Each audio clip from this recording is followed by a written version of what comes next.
네, 오늘 저희가 사실 성탄절은 아니죠. 우리 성탄절은 수요일이 성탄절이죠. 성탄 감사주일로 그렇게 지키고 있습니다. 어, 오늘은 대림절 네 번째 주일이죠. 교회력 절기로 한다면 대림절의 의미와 또 성탄절의 의미를 우리 같이 지금 예배를 통해서 지금 경험하고 있는 건데요. 성탄절 우리가 한 해에 굉장히 중요한 그런 휴일이죠.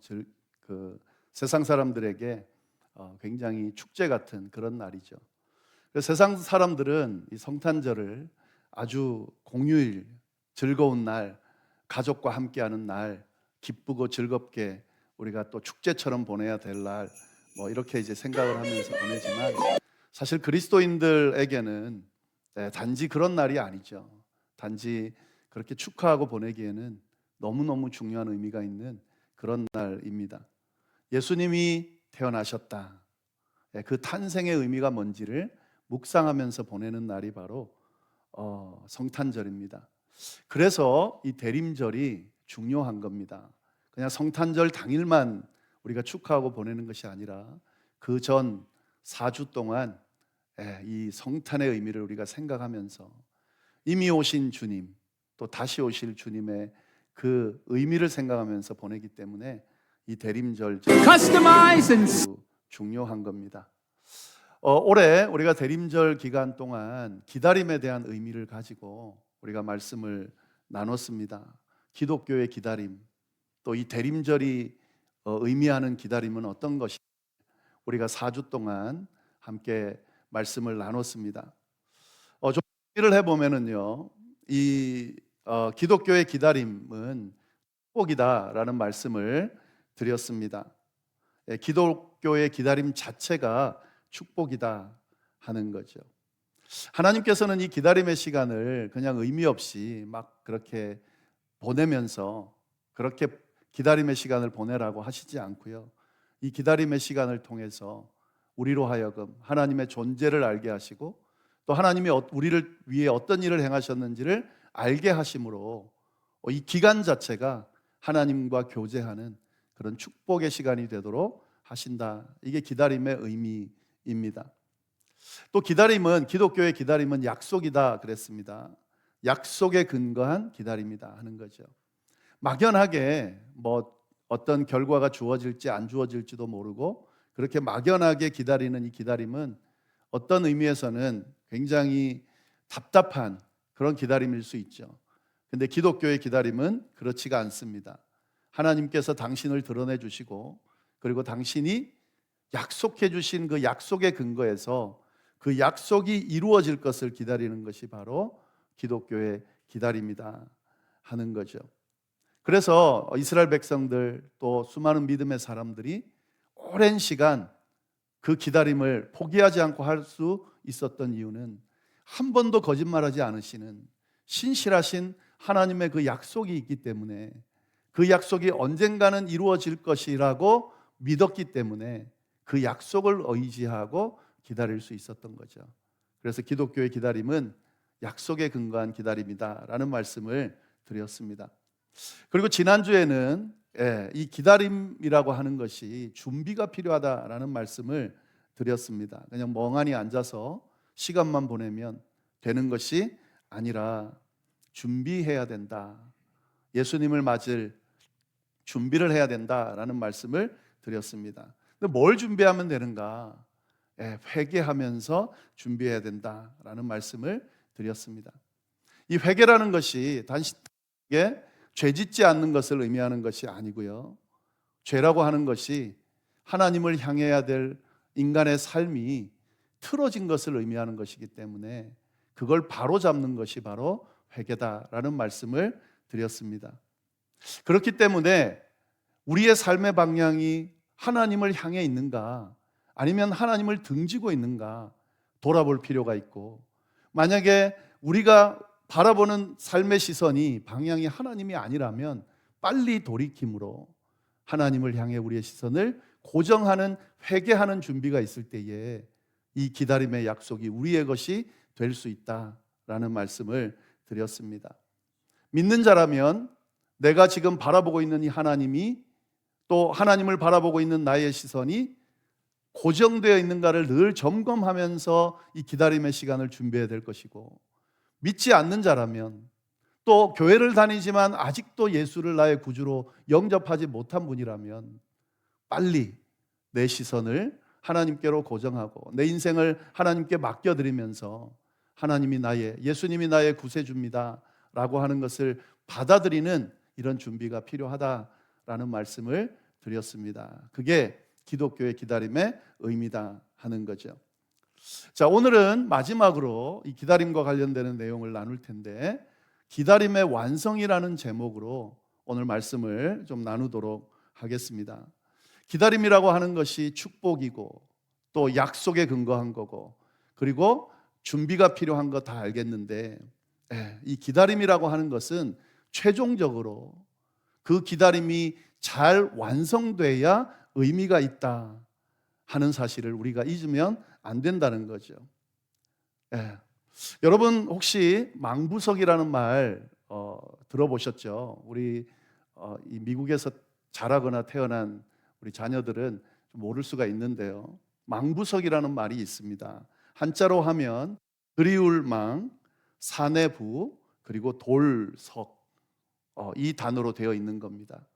사내를 그리워하다가 돌이 된 여인, 뭐 이런 의미가 있는 거예요. 망부석이라는 것은. 이런 전설이 있습니다. 이 망부석이란 말이 나오게 되는 건 뭐냐면, 남편을 너무너무 사랑하는 아내가 있었는데 그 남편이 멀리 떠나게 됩니다. 다시 돌아오겠다고 했지만 그 남편이 돌아오지를 않습니다. 아무리 기다려도 돌아오지 않아서 이 남편이 올 만한 곳에 가서 그 남편이 올 만한 곳을 바라보면서 그 여인이 하염없이 기다립니다. 그러다가 남편은 돌아오지 않고 그 여인은 그 자리에서 돌이 되었다 하는 그런 전설이 있습니다. 한 남편을 향한 여인의 사랑이 얼마나 간절한지를 보여주는 그런 내용의 이야기인데요. 그런데 이것을 기다림의 의미로 놓고 본다면, 그 기다림이라고 하는 것은 완성되지 못한, 그냥 기다림으로 끝나버린 그런 결과를 낳게 되었다 하는 거죠. 여러분, 이런 기다림이라면 사실은 기다림 자체가 아무리 의미가 있다 하더라도 기다림의 결론이 그냥 기다림으로 끝나버린다고 한다면 허무한 결과를 줄 수밖에 없습니다. 기다림이라고 하는 것은 완성되어야, 다시 말하면 이루어져야 의미가 있는 겁니다. 기독교의 기다림이 축복인 것도 알겠고, 그리고 약속에 근거한 것도 알겠고, 하나님이 반드시 이루어 주겠다고 약속한 걸 붙드는 것도 알겠고, 그리고 그 기다림을 위해서 준비하는 것까지 다 알겠는데, 그렇게 끝나버린다면, 그 모든 기다림이 아무런 결과, 아무런 열매 없이 그렇게 끝나버린다면, 사실은 우리가 기다리는 이 기독교인들의 기다림은 허무한 결과로 끝나게 되는 그런 기다림이 될 수밖에 없다 하는 거죠. 그러나 여러분, 분명히 말씀드립니다. 기독교의 기다림은 망부석과 같은 그런 기다림이 아닙니다. 반드시 이루어지는, 반드시 완성되어지는 그런 기다림이다라는 사실을 꼭 기억할 수 있기를 바랍니다. 그래서 오늘 그 내용을 함께 말씀을 통해서 좀 살펴보도록 하겠습니다. 오늘 본문은 요한계시록에 있는 말씀이죠. 성경책의 제일 마지막에 있는 말씀입니다. 일반적으로 성탄절에 나누는 성경 말씀은 주로 예수님께서 태어나신 그 내용이 있는 그 내용을 가지고 말씀을 나누죠. 그런데 여러분, 저는 이렇게 생각하는데, 성탄절이야말로 그 어느 때보다 요한계시록에 나오는 이 본문의 말씀과 연결되어 있는 말씀으로 묵상하고 또 그 말씀 안에서 의미를 찾아야 된다라고 생각을 합니다. 왜 그런지 오늘 그 말씀을, 그 설명을 좀 드리도록 하겠습니다. 자, 여러분, 성탄절을 우리가 왜 지킬까요? 우리가 지금 성탄절 하면서 많은 준비를 하면서 매년 지키고 있습니다. 성탄절을 지키는 이유는 두 가지입니다, 여러분. 한 가지는 뭐냐면, 예수님께서 태어나신 그 날을 축하하면서, 우리가 생일을 맞이하듯이 축하하면서 기억하고 기념하는 겁니다. 얼마나 귀한 날입니까? 우리를 구하러 예수님께서 이 땅에 오셨다는 거죠. 하나님이 우리를 구하기 위해서 육신의 몸을 입고 이 땅에 오신 날이라는 거죠. 그러니까 그 날은 너무너무 귀한 날이죠. 그 날을 우리가 기억하는 거죠. 잊지 않겠다는 거죠. 기념하는 거죠. 그리고 그 날을 생각하면서 우리가 함께 그 기쁨의 날을 함께 즐기는 거죠. 축하하면서. 그런 의미가 있습니다. 그런데 여러분, 이 성탄절의 의미는 사실은 궁극적으로 이게 목적이 아니에요. 만약에 여러분이 교회를 다니면서 성탄절의 의미를 생각하면서 이렇게 성탄절을 지키는구나, 예수님께서 태어나신 그 날을 이렇게 기념하고 기억하면서 지키는구나 라고 만약에 끝낸다면 진짜 성탄절의 의미를 제대로 지키지 못하는 겁니다. 성탄절을 지키는 이유는 뭐냐면 예수님이 다시 오신다고 그랬어요. 당신이 이루신, 시작하신 그 구원을 완성할 날이 있고, 비록 십자가에 죽으시고 부활승천하셔서 우리를 떠나 계시지만 이렇게 끝내는 것이 아니라 다시 오셔서 완전한 구원을 완성시켜 주시겠다라고 약속하셨습니다. 이 성탄절은 그런 의미가 있는 거죠. 다시 오시겠다고 약속하신 그 예수님을 기다리면서 드리는 절기가, 지키는 날이 바로 성탄절이다 하는 거죠. 오신 예수님이 어떤 의미로 오셨는지를 알고 다시 오실 예수님을 기다리면서 그 예수님이 언젠가는 분명히 오실 텐데 그 주님이 오실 때까지 이 의미를 생각하면서 예수 그리스도를 기다리는 날이 바로 성탄절이다 하는 거죠.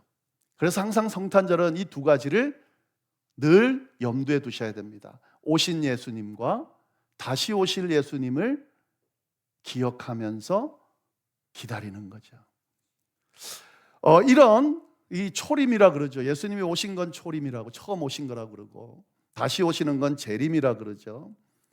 이런 초림과 재림 사이에, 오신 예수님과 다시 오실 예수님과의 사이에 의미를 연결해서 성탄절을 제대로 보낼 때, 지킬 때, 그때 그 성탄은 우리에게 의미가 있게 다가올 수 있다 하는 거죠.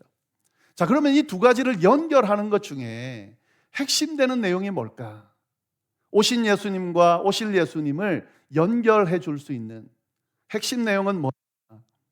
그게 바로 기다림의 완성이라고 하는 의미입니다. 여러분, 예수님께서 태어난 날을 한번 생각해 보십시다. 그날은 어떤 날일까요? 그날은요, 기다림을 완성하는 날이었습니다. 이스라엘 백성들에게 있어서 이 예수님이 오셨다라고 하는 것은 그들이 오랫동안 기다렸던 그 기다림이 결론 지어지는 날이었다 하는 거죠. 그들이 물론 받아들이지 않는 사람들이 많았지만 의미는 그런 의미가 있는 겁니다. 하나님께서 이스라엘 백성들을 당신의 백성으로 선택하셔서 하나님의 백성 만들어 주셨습니다. 근데 그들이 범죄함으로 말미암아서 하나님과의 관계가 깨져버렸고요, 결국에는 그들이 멸망하게 됐습니다. 근데 하나님께서 그들을 포기하지 않으시고 내가 너를 절대 버리지 않는다라고 말씀하시면서 구원할 메시아를 보내주겠다라고 약속해 주셨습니다. 그래서 이스라엘 백성들에게는요, 이 메시아 사상이라고 하는 것이 아주 중요합니다. 우리 이스라엘은 이렇게 끝나지 않아.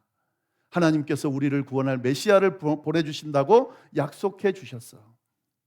그래서 그 메시아를 기다리는 백성들이 바로 이스라엘 백성들이었다는 거죠. 근데 그 메시아가 탄생한 날이 바로 예수 그리스도가 태어난 날이라는 거죠. 기다림이 끝이 없는 것처럼 보였는데 어떻게 됐다는 거예요? 끝이 있더라는 거예요. 이스라엘 백성들에게 있어서 이 기다림이 완성되어지는 날, 그 날이 바로 예수님께서 태어나신 날이다 하는 거죠. 우리는 다시 오실 예수님을 기다리고 있는데 이 예수님의 처음 오신 날을 연결해서 우리가 기다리고 있습니다. 그러면 다시 오실 예수님의 그 오실 날은 어떤 날이 될까요?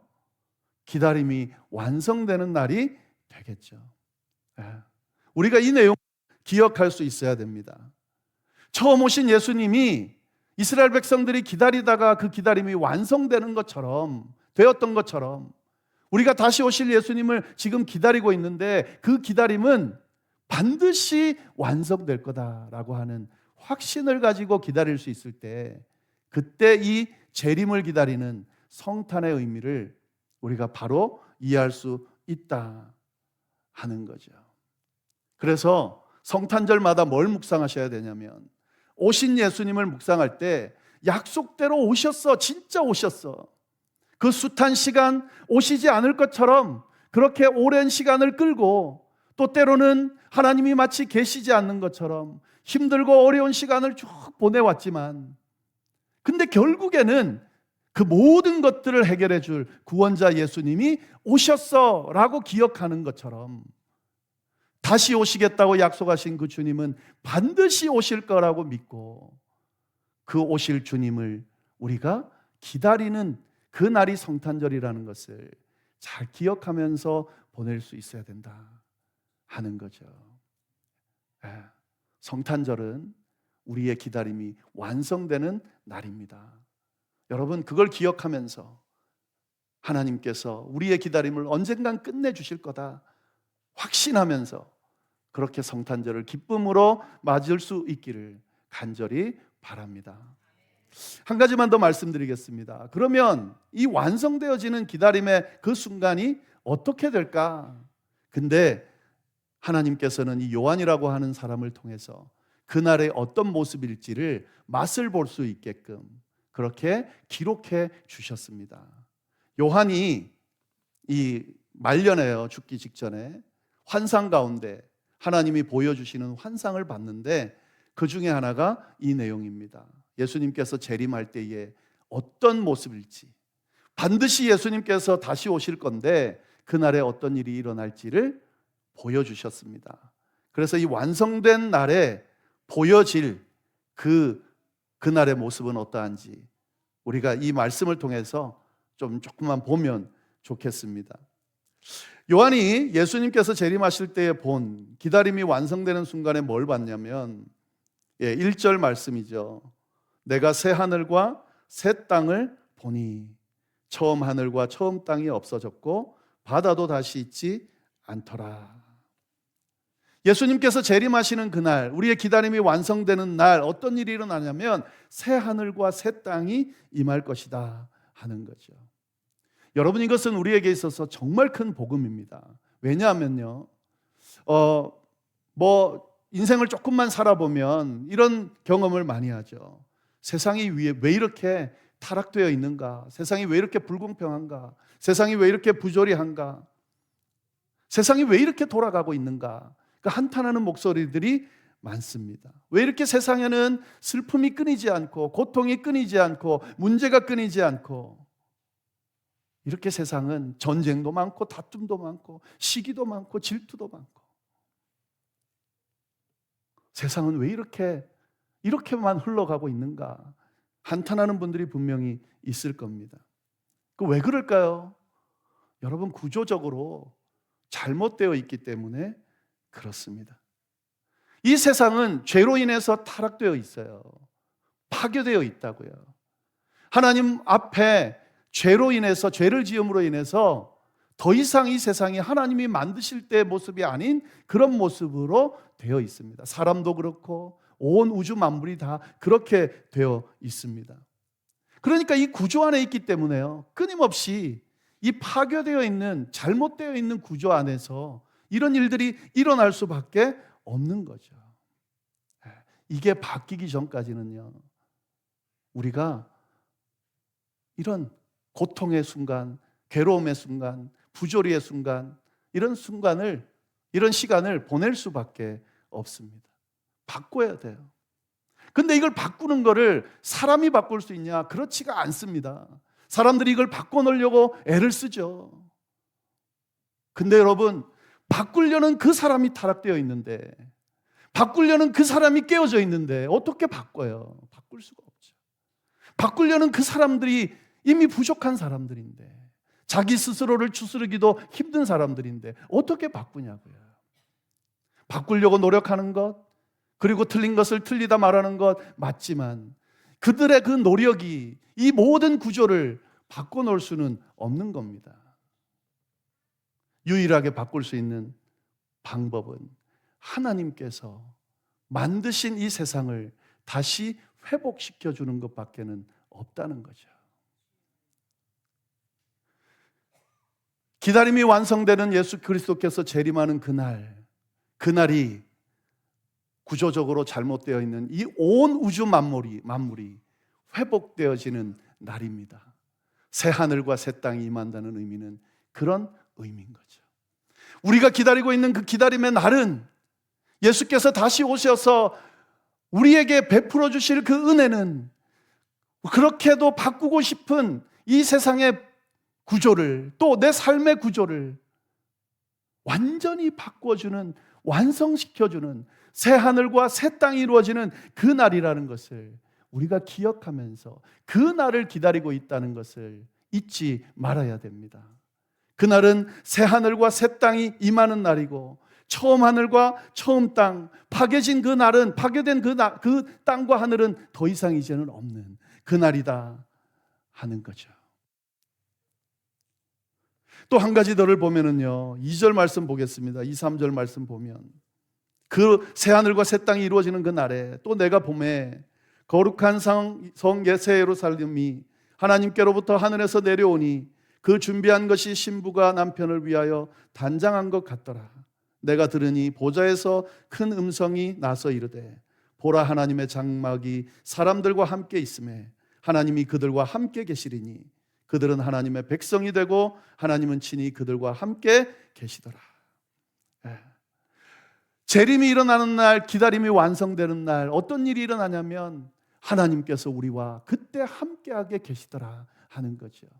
지금 우리가 신앙생활하면서 힘든 게 뭐예요? 하나님이 나와 함께 하신다는 게 늘 믿어지고 그 믿음 안에서 계속 그 하나님과 동행하면 좋겠는데 그렇지 않을 때가 많잖아요.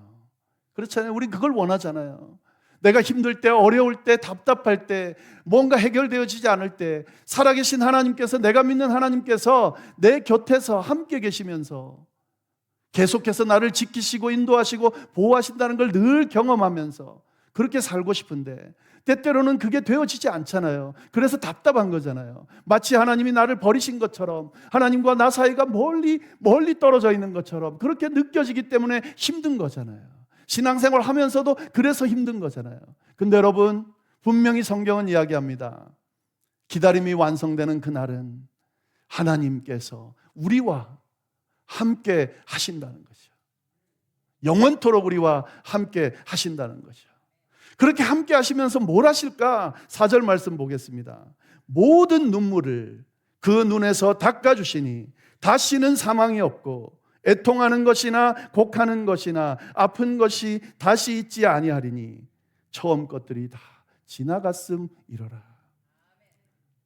기다림이 완성되는 날, 예수님께서 재림하시는 그날, 새 하늘과 새 땅이 임하는 그날 하나님께서 우리와 함께 하실 것인데 그 하나님께서 우리가 흘렸던 눈물, 흘리고 있는 눈물, 또 이제 흘려야 될 눈물 닦아주시고 다시는 그런 애통하는 것이나 눈물 흘릴 것이나 답답한 것이나 아픈 것이나 심지어는 죽음조차도 우리를 힘들게 하지 못할 것이다. 그 일이 일어나는 날이다. 그렇기 때문에 그때까지 주를 향한 믿음을 저버리지 말고 끝까지 믿음을 지켜라. 이것이 성경이 우리에게 이야기하는 메시지고 성탄절을 보내는 우리가 붙들어야 되는 의미입니다. 여러분, 올 또 2024년 성탄절이 우리에게 허락되었습니다. 이 성탄절이 가지고 있는 이 진짜 의미를 잘 새기시고 여러분의 상황이 어떠하든지 간에 반드시 우리를 이 기다림의 완성의 날로 인도하실 그 하나님의 손을 붙들고 오늘을 이기게 하시는 성령 하나님의 능력을 부여잡고 하루하루 순간순간 승리하며 살아갈 수 있기를 간절히 바랍니다. 기도하겠습니다. 하나님 아버지, 참으로 감사합니다.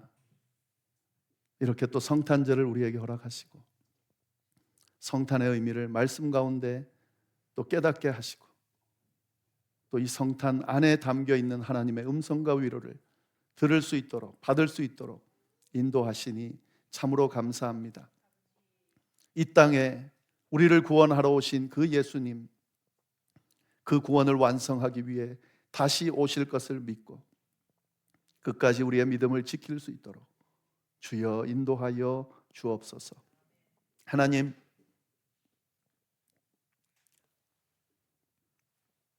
이 믿음을 끝까지 지킬 수 있도록 인도하여 주시고, 이 믿음이 없는 분이 있다면 늦지 않은 시간에 믿을 수 있도록, 받아들일 수 있도록 주여 역사하여 주옵소서. 하나님, 이 성탄절이 이런 복된 성탄절, 의미 있는 성탄절 되게 구원의 은혜가 넘치는, 위로가 넘치는 그런 은혜로운 성탄절이 될 수 있도록 주여 역사하여 주옵소서.